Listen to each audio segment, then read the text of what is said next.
They say the perfect helicopter doesn't exist. I think I've just found it. XP Services have somehow read my mind and created the perfect family helicopter or mates to the beach for the day helicopter. Have a look at this layout. It's comfortable, it's spacious, it comes with a mini bar. Frankly, I'm struggling to see any flaws in this. So for the owner operator, you can basically sandbag your pilot to the beach, fly yourself to the beach in your Black Hawk using your very nice Black Hawk cockpit here. And then when you've had enough of flying for the day, you swap with your relief pilot, you get in the back, you go into the fridge, you get yourself a few nice bits of ice, and you pour yourself a large bourbon, and you just watch the view. Frankly, I can leave the show now because my work here is complete. Welcome to day 2 at Verticon 26 in Atlanta. Kicking off of the day with some more Black Hawk time. Delighted to be here with John from XP Services. And John's going to take us around the 2 helicopters they've brought here, which are, I think it's fair to say, in somewhat different configurations. Very different configurations, and you'll see here in a few minutes why I say that. Okay. So let's start with exhibit number 1. Exhibit number 1, in this one, both aircraft will have the Moog Genesis avionics suite inside. Moog Genesis avionics suite, one of the only ones, we are the only IFR certified type certificate for these refurbished Black Hawks, and we are also the only one that has the 4-axis autopilot here. But great system. They're all great systems. All the new stuff, HTAWs, Highway in the Sky, things like that. We'll move on. What we have here is the EGMS system from Military Systems Group. Kind of a different configuration if you're wanting to, turn your aircraft into some sort of an attack aircraft, but also have the capability of doing assault. Everything's outside. It's very easy to take off and put on, and both you're able to have the utility side of it and somewhat of a version of an attack capable. So I noticed that you've got a ball on the nose of the aircraft as well. We do. So therefore, immediately I'm thinking that given the current vogue of killing drones, yes, you've got a provision for a ball, and you've got provision to put APKWS on the side, and you can actually probably configure this with the right systems. If you put a laser pointer onto that, laser targeter, then you can go drone hunting. Yes, sir. XP Services makes the mount here. This mount can take all the different balls from MX to FLIR. This current one is the one we've just kind of started testing out, the M2 shot over. Yep. But all of them fit on there. Inside here, weather radar. A lot of people are outside the states. They don't get the FISB delivered in through ADSB. No. So if somebody wants real-time weather, right now this one's configured for the RDR, Bendix King RDR 2100, but we're able to suit other ones as well. Yeah, there. And again, thinking out loud, with the aircraft being equipped for a radar, you could put a small electronically scanned array in there to help you go hunting drones and small vehicles, small a lot of different things out there. We're getting involved in that, and that's the future for these things. I think everybody who can mount a 2.75 is going to be going into the drone killing business. Yes, sir. Yes, sir. This side, we work with Moog, obviously. Yep. One thing on the Moog, on the Genesis cockpit, but also, arming aircraft using their weapons management system. There you got they provide the rail for us. As you can see, XP's on the side of the Hellfires. These are cloned, obviously. All the weight, all the specs are the same. Another EGMS, you can go 50 cal on the EGMS, or minigun, or M240. Yeah. Moving on to my favorite thing, the motorcycle transport system. A few years back, we had a customer ask for this. We did all the testing on it. We chose to put it just on the hook. With one press of a button, I can jettison it. Any type of motorcycle pretty much will fit on it, ride on, ride off. Customer wanted it for his recon personnel. Yeah, and increasingly these bikes are becoming electric as well in the special operations community. They are BRP supply the bikes. Yeah. They make Can-Am and some other things. They are moving into the defense industry with all their products as well, and they were happy to help us out with their bikes. Moving along, beautiful new paint job on this nice. aircraft. Don't scratch it. We've got our own paint booth in Tullahoma, Tennessee at XP. Come out and get a paint job. It's nice. And what we're about to see, she's going to turn around.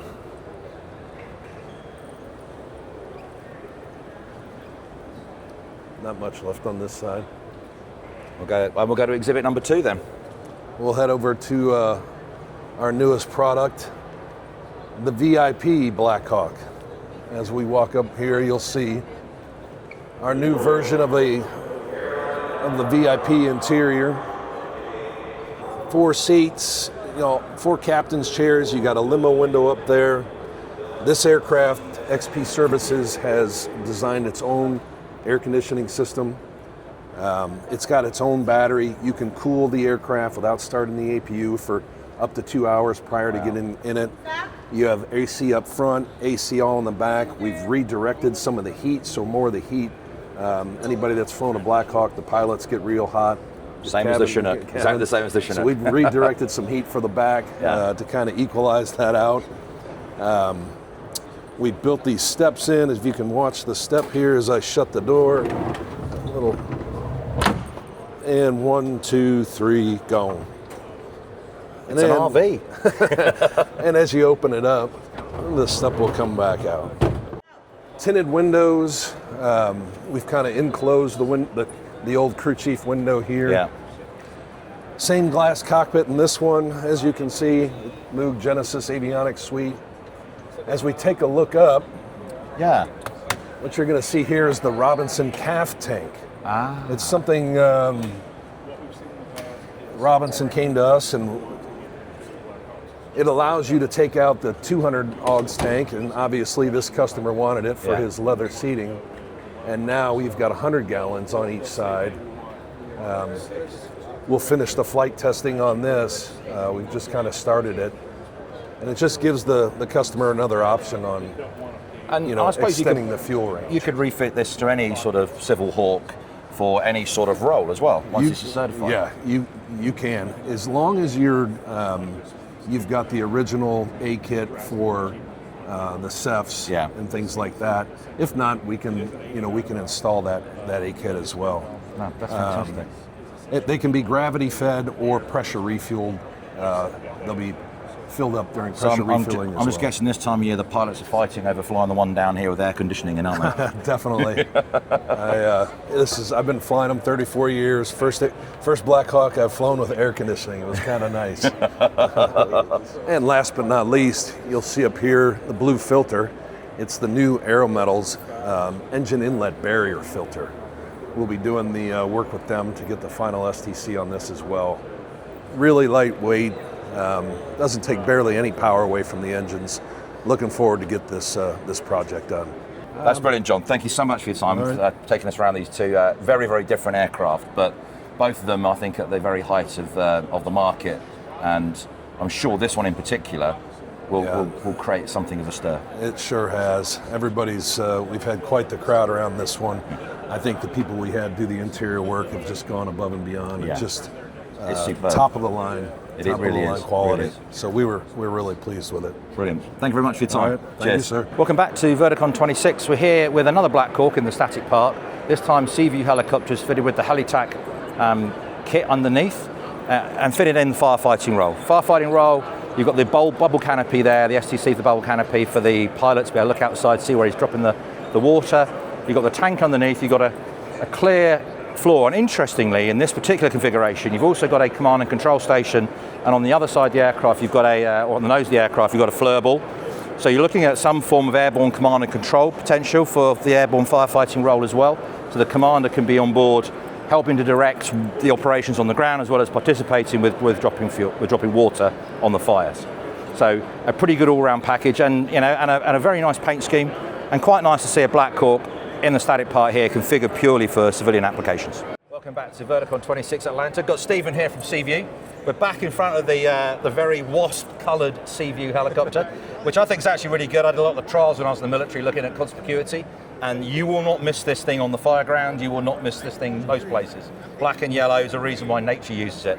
So, Stephen, just give us a brief introduction to the aircraft, some of the systems you've got on it, and we'll have a quick walk around and have a look at it. Yeah, obviously we've got the nose mount on it with the tracker camera and a weather radar.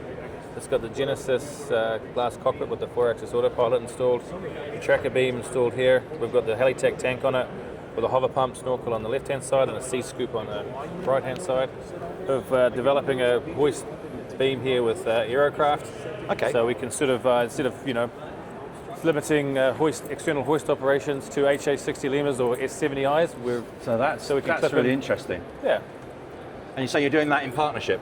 Yeah, it's Aircraft, the ones developing it all, and we're providing the aircraft and the ability to do it. Yeah, and then we've got, with the cameras, the idea is to send it back to this operator station back here, and we have a Starlink in it to beam all the footage back out live to like a central command. So that's interesting. When we did a quick walk around this morning, we said this looks like a Swiss Army knife of a disaster relief helicopter, because you've got the ability to do command and control with the turret and the control station at the back there. Exactly. And you can also do some of the fighting as well, because you've got the tank fitted underneath. Exactly, yeah. And then rescue, and then we got the IBS, because if you're going to be doing rescue, you're going to be down in the environment. And all the recirculation and stuff like that. And we've got a VLR fast fin on it as well. So, okay. That's nice. That's good. So I personally haven't seen this before, so talk us through this. So this is a brand new prototype that HeliTech have been putting together. So basically it's going to have an air ram in here, so you push the button, it's going to swing down. Yeah. And use ram water to fill the tank up. So how long does it broadly take to fill the tank up using that? So we haven't flown it yet, but I'd say it'll be around 40 seconds. Wow. And how many litres is this tank? It's about 1,000 gallons, so 1,400 litres. So that's a very healthy fill rate then. It is, yes. Yeah. Well, 4,500 litres. Yeah, and I saw that you've got a fast roping frame as well. Yeah, that's just basically showing with this beam here that it can be used on both sides, and you can. All we do is change the adapter on it, and it can be used for two things there. So you could almost need two hosts if you wanted to, for example. Exactly, you could. Yeah, if you wanted to do that, or again, two fast roping frames. Yep, and it's just another option, instead of the conventional one that slides out. And that's the beauty of the Black Hawk as an aircraft. It is an absolute Swiss Army knife. It is. Yeah. You've got the option to do so many different things with the same base aeroplane, and I suppose with firefighting, you can even say, okay, it spends one part of the year as a firefighting aircraft. We take all this off at the end of the season, and we become a search and rescue aircraft. We become a utility aircraft, or exactly, yeah. And then the tank comes off and on in 15 minutes. That hoist can go probably on and off in half an hour. So you just you don't have to carry something expensive around like this if you're going to go somewhere that you don't want to be carrying that. No, absolutely. Yeah, the whole thing was designed to be a quick multi-mission change, I guess you would say. So obviously you were quite heavily involved in the design. What's your favourite bit? What's the favourite bit you put on? I think this is going to be a big game changer. Yeah. I think, because like I said, the external hoist is limited to sort of new aircraft coming out, or the HX60. So this is just going to open up counties and rescue with a bunch more UH60s. So you can take any 60 Lima out of a exactly. GSA sail, and suddenly you've now got the ability to put a hoist on it. Correct. Yes, without built-in provisions. So, that's brilliant. Well, thank you very much for your time this afternoon. It said only be a couple of minutes, but it's been great talking to you. Likewise. And I think you've done a great job with this aircraft. Cool. Thank you. It's got, and I think you've displayed it here in a really, really good set of configurations to give people an idea of what you can do with this aircraft. Yep. No, thinking that was the intent. So thank you very much indeed. Awesome. Cheers. Welcome back to Verticon 26, and unashamedly rocking the Mad Max vibe with its police interceptor title. You've got Charlotte County Sheriff here with a different take on a Black Hawk. The first one we've looked at today that isn't either configured as a minibar or isn't configured to go drone hunting. This is very much hunting different prey with the use of the EO IR imaging system on the side, fast roping frame, utility interior. This is the sort of configuration for those upmarket, highly skilled, contested police quasi-paramilitary missions. And the Black Hawk obviously is a powerful, capable, and increasingly available and cheap platform for these police units to use, rather than having to go upstairs, upscale to a more expensive civilian-based machine. So this is very much, I see, one of the future roles of Black Hawk is getting into the police and law enforcement community. Welcome back to Verticon 26 in Atlanta. Here with Shane. We had a look at the Charlotte County Black Hawk by ourselves yesterday. Now we're going to have Shane's going to take us around and talk to us a little bit about the equipment fit of this aircraft, why they went for the Black Hawk in the first place, and what they plan to do with it. Shane. Oh, nice to meet you. We ended up going with the UH-60 Black Hawk. It's an alpha model, but with upgraded engines and transmissions. So 701D engines. We have the mic transmission. We outfitted it with the 380 HTC-X FLIR. So it's compatible with our A-Star. So everything is interchangeable with the dovetail meeker mounts and strategy on this side.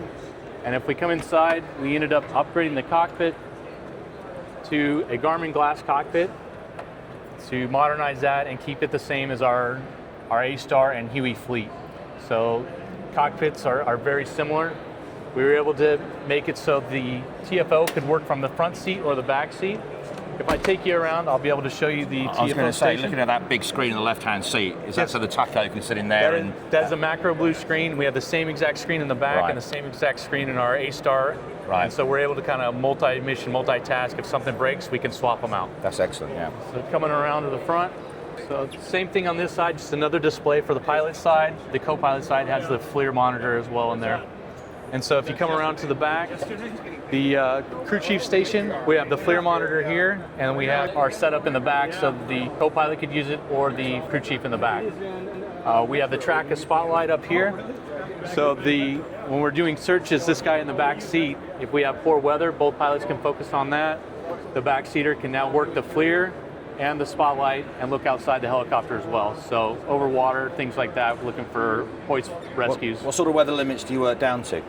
We work with the FAA weather limits, Okay. so we stay with that. And then coming back, we have the internal hoist. It's the same internal hoist that we have on our Huey. Yeah. So training time is very similar on both of them, and knowledge of the equipment is the same. So we can train on the Huey, we can train on this. It's the same hoist. We have a fast rope insertion bar as well. And then we also have a 200-gallon tank on the other side.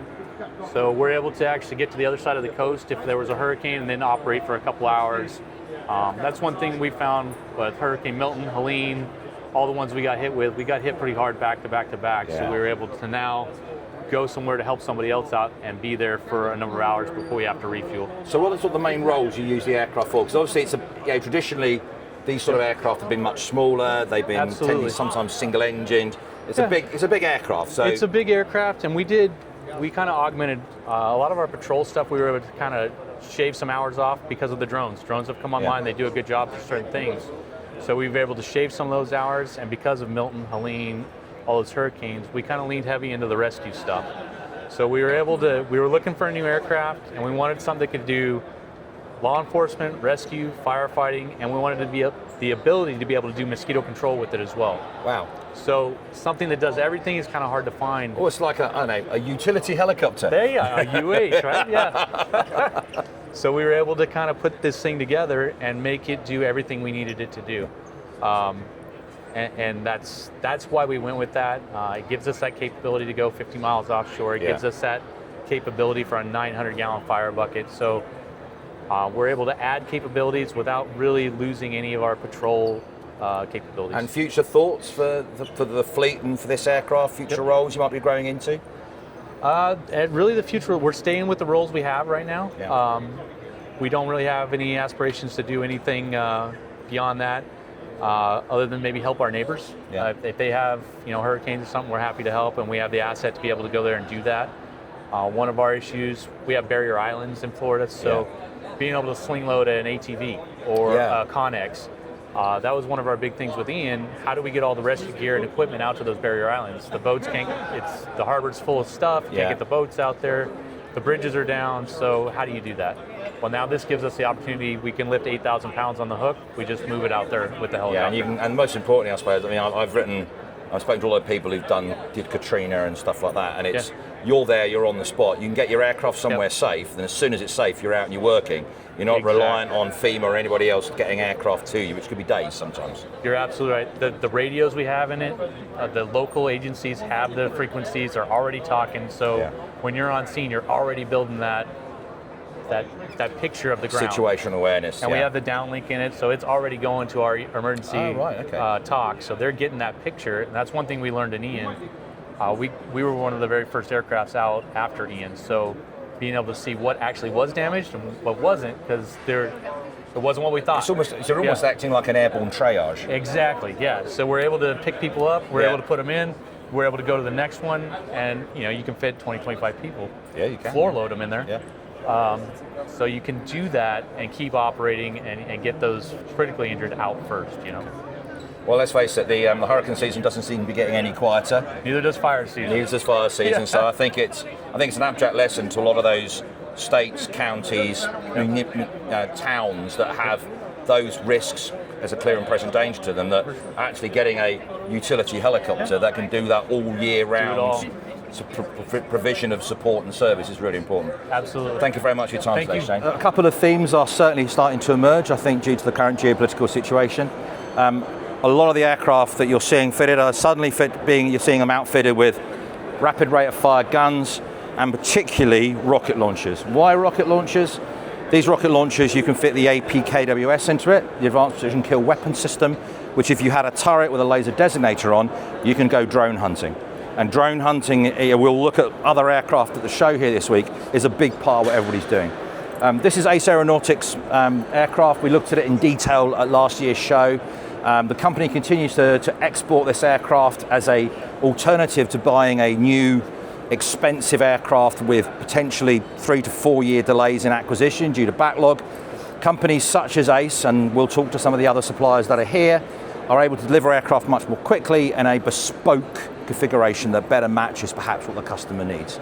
So if you're looking at developing a direct action penetrator on a budget, or you're looking at going drone hunting and you think the Black Hawk's the platform for you, this is one of the solutions that are available. Welcome to day 3 and the final day of Verticon 26 in Atlanta.